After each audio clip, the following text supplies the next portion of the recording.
बिस्मिल्लाहिर्रहमानिर्रहीम। इतवार वाले दिन जो पुरअमन रैली से दो वर्करों को मिस्री शाह थाने की हदूद से पकड़ा था, जिन्हें कल भी पेश नहीं किया, ILF की टीम यहाँ मौजूद थी कल भी उनके लिए। आज उन्हें अनीस साहब की मजिस्ट्रेट साहब इलाका मजिस्ट्रेट की अदालत में पेश किया।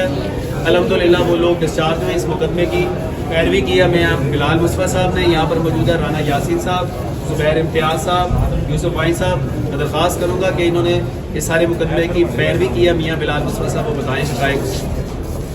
बिस्मिल्लाहिर्रहमानिर्रहीम। पहले तो अल्लाह का बड़ा करम है कि ये दोनों मुकदमे से डिस्चार्ज हो गए हैं और इनको नाजायज़ पर्चे जाली मुकदमे में PTI का झंडा उठाने, PTI की छोटी मोटी रैली निकालने के ऊपर, ठीक है ना, लाहौर शहर के अंदर PTI को ज़िंदा रखने के जुर्म में हमारी पंजाब हुकूमत ने अपनी फस्तायत को बरकरार रखते हुए इन दोनों पे जाली मुकदमा बनाया।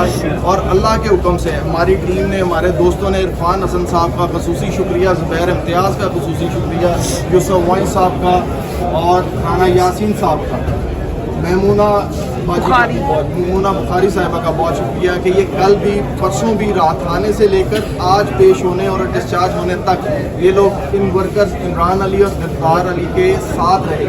और शुक्र अल्हम्दुलिल्लाह दोनों को डिस्चार्ज किया है। आज अपने अपने घरों में चले जाएंगे और इंशाअल्लाह ताला हम इमरान खान के विजन को हमेशा लाहौर शहर के अंदर बुलंद रखेंगे और जिस भी वर्कर को कानूनी मुआवजत की जरूरत होगी हम पेश होंगे।